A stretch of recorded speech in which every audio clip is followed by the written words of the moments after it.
Voyage, voyage, plus loin que la nuit et le jour. Voyage, voyage. Voilà, voilà. Donc, vous vous trouvez dans l'émission Voyage au bout de la nuit sur D8. Et ce soir, je vais vous lire la suite de ce fabuleux roman qui se nomme Le Lys dans la vallée d'Honoré de Balzac. Juste avant la lecture, je vais vous donner 2 petites citations, donc sorties tout droit de ce roman.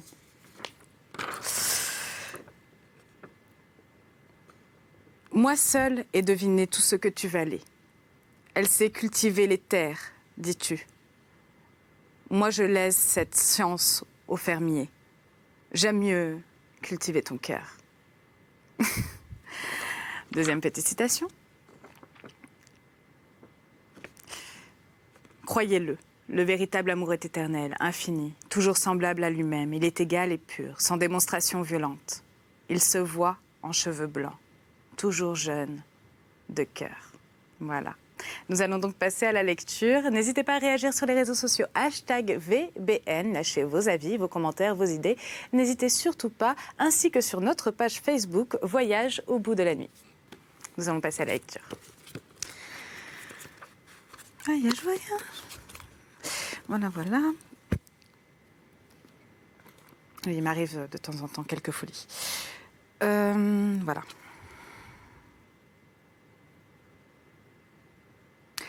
Une mélancolie profonde me rongeait l'âme. Le spectacle de cette vie intérieure était navrant. Pour un cœur jeune et neuf, aux émotions sociales. Trouver cet abîme à l'entrée du monde, un abîme sans fond, une mer morte.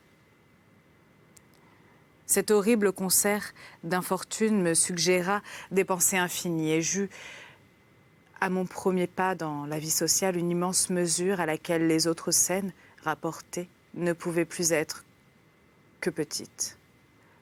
Ma tristesse fit juger à monsieur et madame de Chessel que mes amours étaient malheureuses et j'eus le bonheur de ne nuire en rien à ma grande Henriette par ma passion. Le lendemain, quand j'entrai dans le salon, elle y était seule.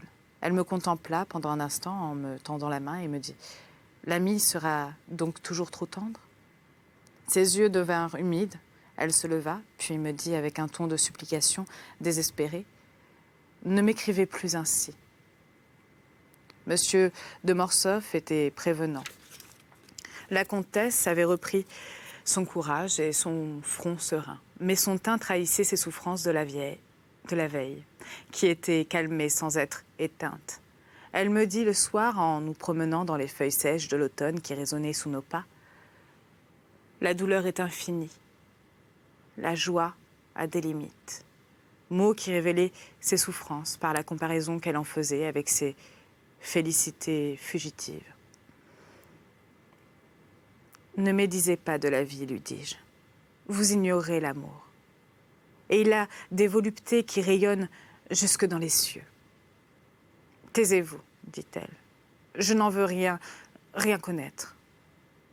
Le Groenlandais mourait en Italie. Je suis calme et heureuse près de vous. Je puis vous dire toutes mes pensées. Ne détruisez pas ma confiance. Pourquoi n'auriez-vous pas la vertu du prêtre et le charme de l'homme libre? Vous feriez avaler des coupes de ciguë, lui dis-je, en lui mettant la main sur mon cœur qui battait à coups pressés. Encore, s'écria-t-elle en retirant sa main, comme si elle eût ressenti quelque vive douleur. Voulez-vous donc m'ôter le triste plaisir de faire étancher le sang de mes blessures par une main amie? N'ajoutez pas à mes souffrances, vous ne les savez pas toutes. Les plus secrètes sont les plus difficiles à dévorer. Si vous étiez femme, vous comprendriez en quelle mélancolie mêlée de dégoût tombe une âme fière, alors qu'elle se voit l'objet d'attentions qui ne réparent rien et avec lesquelles on croit tout réparer.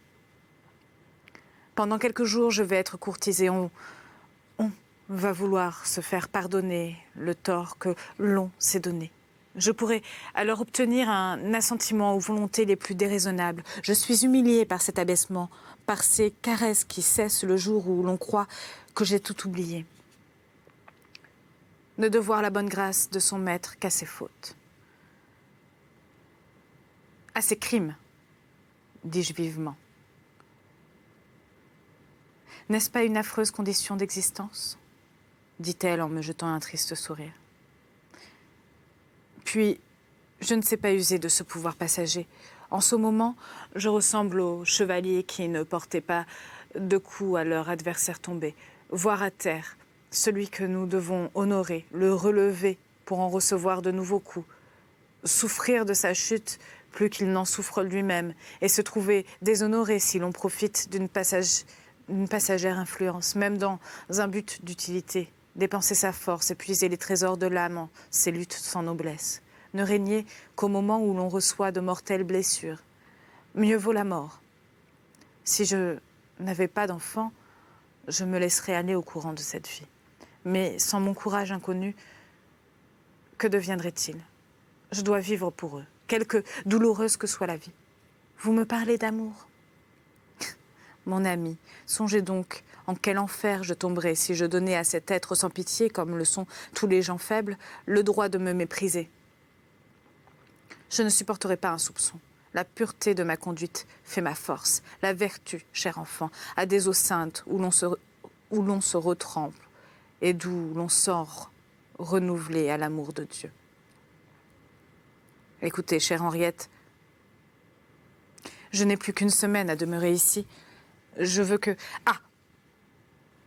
Vous nous quittez, dit-elle en m'interrompant.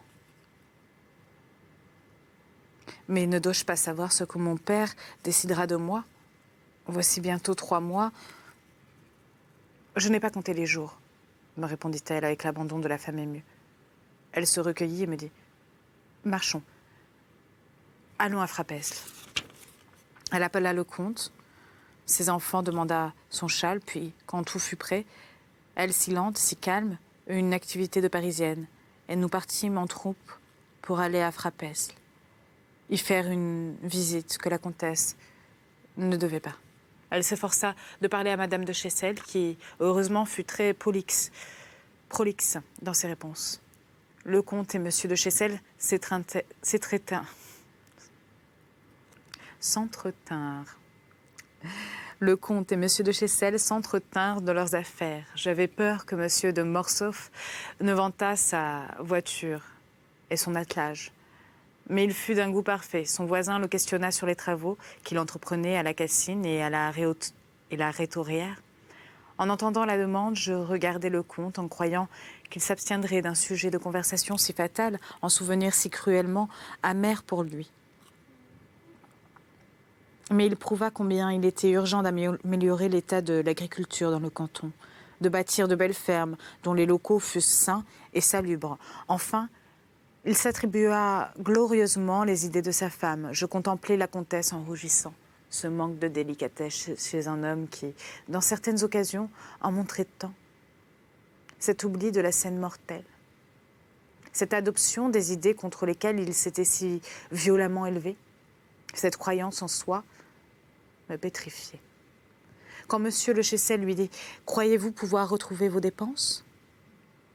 « Au-delà, fit-il, avec un geste affirmatif. De semblables crises ne s'expliquaient que par le mot démence. Henriette, la céleste créature, était radieuse. Le comte ne paraissait-il pas homme de bon sens, bon administrateur, excellent agronome? Elle caressait avec ravissement les cheveux de Jacques, heureuse pour elle, heureuse pour son fils. Quel comique horrible, quel drame railleur. J'en fus épouvantée. Plus tard, quand le rideau de la scène sociale se releva pour moi, combien de Mortsauf n'ai-je pas vu? Moins les éclairs de loyauté, moins la religion de celui-ci. Quelle singulière et mordante puissance est celle qui perpétuellement jette au fou un ange. À l'homme d'amour sincère et poétique une femme mauvaise. Au petit, la grande. À ce magot, une belle et sublime créature. À la noble Rouana, le capitaine Diard. De qui vous avez su l'histoire à Bordeaux? À Madame de Beauséant, d'Ajuda, à Madame d'Aiglemont, son mari, au marquis d'Espard, sa femme. J'ai cherché longtemps le sens de cette énigme, je vous l'avoue. J'ai fouillé bien des mystères, j'ai découvert les raisons de plusieurs lois naturelles, le sens de quelques hiéroglyphes divins. De celui-ci, je ne sais rien. Je l'étudie toujours comme une figure du casse-tête indien dont les Brahmes se sont réservé la construction symbolique. Ici, le génie du mal est trop visiblement le maître, et je n'ose accuser Dieu. Malheur sans remède, qui donc s'amuse à vous tisser. Henriette et son philosophe inconnu auraient-ils donc raison? Leur mysticisme contiendrait-il le sens général de l'humanité? Les derniers jours que je passai dans ce pays furent ceux de l'automne effeuillé, jours obscurcis de nuages qui parfois cachèrent le ciel de la Touraine, toujours si pur et si chaud dans cette belle saison. La vieille de mon départ, Madame de Mortsauf, m'emmena sur la terrasse avant le dîner. « Mon cher Félix, me dit-elle, après un tour fait en silence sous les arbres dépouillés, vous allez entrer dans le monde et je veux vous y accompagner en pensée. Ceux qui ont beaucoup souffert ont beaucoup vécu. Ne croyez pas que les âmes solitaires ne sachent rien de ce monde, elles le jugent. Si je dois vivre par mon ami, je ne veux être mal à l'aise ni dans son cœur ni dans sa conscience. Au fort du combat, il est bien difficile de se souvenir de toutes les règles. Permettez-moi de vous donner quelques enseignements de mère à fils. Le jour de votre départ, je vous remettrai, cher enfant, une longue lettre où vous trouverez mes pensées de femme sur le monde, sur les hommes, sur la manière d'aborder les difficultés dans ce grand remuement d'intérêt. Promettez-moi de ne la lire qu'à Paris. Ma prière est l'expression d'une de ces fantaisies de sentiments qui sont notre secret à nous autres femmes. Je ne crois pas qu'il soit impossible de la comprendre, mais peut-être serions-nous chagrines de la savoir comprise. Laissez-moi ces petits sentiers où la femme aime à se promener seule. Je vous le promets, lui dis-je en lui baisant les mains. Ah, dit-elle, j'ai encore un serment à vous demander. Mais engagez-vous d'avance à le souscrire. Oh, oui, lui dis-je en croyant qu'il allait être question de fidélité. Il ne s'agit pas de moi, reprit-elle en souriant avec amertume. Félix, ne jouez jamais dans quelque salon que ce puisse être. Je n'accepte celui de personne. Je ne jouerai jamais, lui répondis-je. Bien, dit-elle, je ne vous ai trouvé un meilleur usage du temps que vous dissiperiez au jeu. Vous verrez que là où les autres doivent perdre tôt ou tard, vous gagnerez toujours. Comment? La lettre vous le dira, répondit-elle d'un air enjoué, qui ôtait à ses recommandations le caractère sérieux dont sont accompagnées celles des grands-parents. La comtesse me parla pendant 1 heure environ et me prouva la profondeur de son affection en me révélant avec quel soin elle m'avait étudiée pendant ces 3 derniers mois. Elle entra dans les derniers replis de mon cœur en tâchant d'y appliquer le sien. Son accent était varié, convaincant. Ses paroles tombaient d'une lèvre maternelle et montraient autant par le ton que par la substance combien de liens nous attachaient déjà l'un à l'autre. Si vous saviez, dit-elle, en finissant avec quelque anxiété, je vous suivrai dans votre route. Quelle joie si vous allez droit, quelle pleurs si vous vous heurtez à des angles. Croyez-moi, mon affection est sans égale. Elle est à la fois involontaire et choisie. Ah, je voudrais vous voir heureux, puissant, considéré. Vous qui serez pour moi comme un rêve animé. Elle me fit pleurer.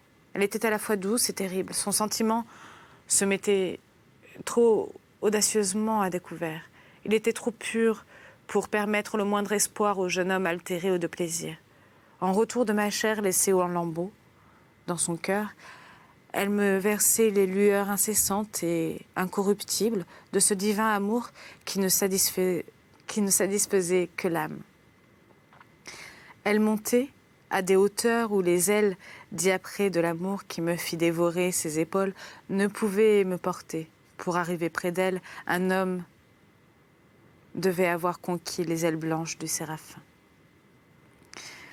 En toute chose, lui dis-je, je penserai... Que dirait mon Henriette? Bien, je veux être l'étoile et le sanctuaire. dit-elle en faisant allusion aux rêves de mon enfance et cherchant à m'en offrir la réalisation pour tromper mes désirs. Vous serez ma religion et ma lumière. Vous serez tout, m'écriai-je. Non, répondit-elle, je ne puis être la source de vos plaisirs. Elle soupira et me jeta le sourire des peines secrètes, ce sourire de l'esclave, un moment révolté. Dès ce jour, elle fut non pas la bien-aimée, mais la plus aimée. Elle ne fut pas dans mon cœur comme une femme qui veut une place qui est si grave par le dévouement ou par l'excès du plaisir. Non, elle eut tout le cœur et fut quelque chose de nécessaire au jeu des muscles. Elle devint ce qu'était la Béatrix du poète florentin, la Laure sans tache du poète vénitien, la mère des grandes pensées, la cause inconnue des résolutions qui sauvent, le soutien de l'avenir, la lumière qui brille dans l'obscurité comme le lys dans les feuillages sombres. Oui, elle dicta ces hautes déterminations qui coupent la part au feu, qui restituent la chose en péril. Elle m'a donné cette constance à la Coligny pour vaincre les vainqueurs, pour renaître de la défaite, pour lasser les plus forts lutteurs. Le lendemain, après avoir déjeuné à Frapesle et fait mes adieux à mes hôtes, si complaisants à l'égoïsme de mon amour, je me rendis à Clochegourde. Monsieur et Madame de Mortsauf avaient projeté de me reconduire à Tours, d'où je devais partir dans la nuit pour Paris. Pendant ce chemin, la comtesse fut affectueusement muette.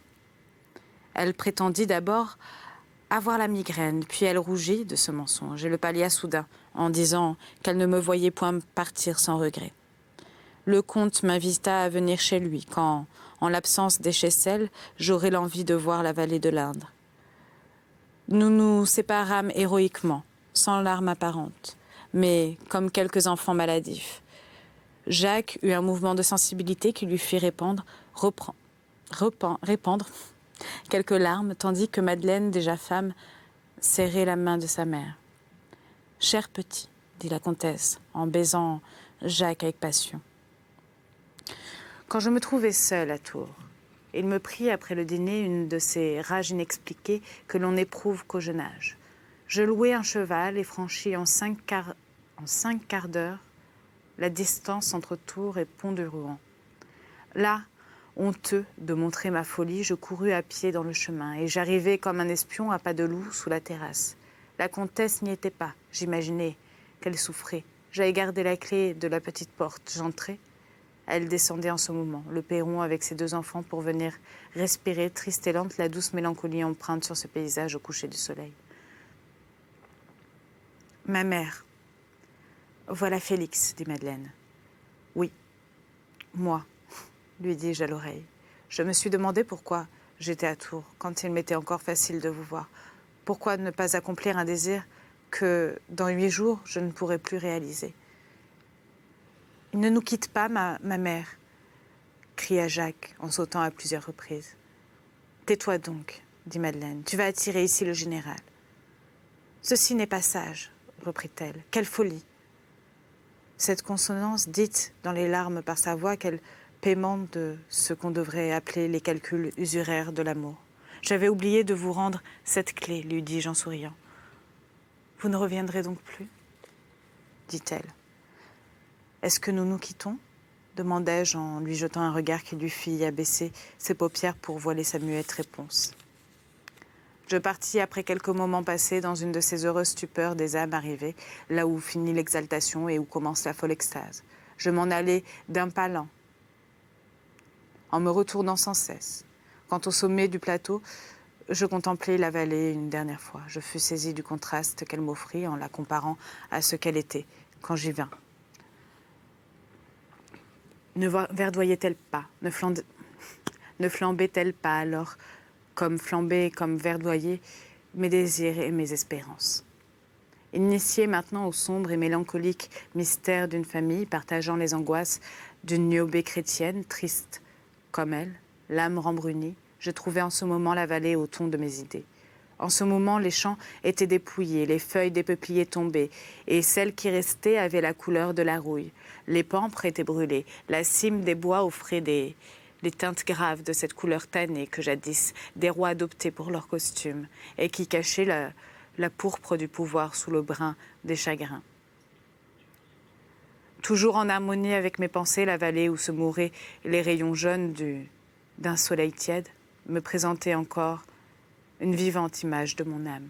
Voilà, c'est ainsi que se finit donc ma lecture d'Ulysse dans la vallée. J'espère vous retrouver très rapidement pour une prochaine lecture. Je vais vous donner une petite citation juste avant de vous quitter. Il faut aimer ses amis comme on aime ses enfants, pour eux et non pour soi. Le moi cause les malheurs et les chagrins. Bonne soirée à vous.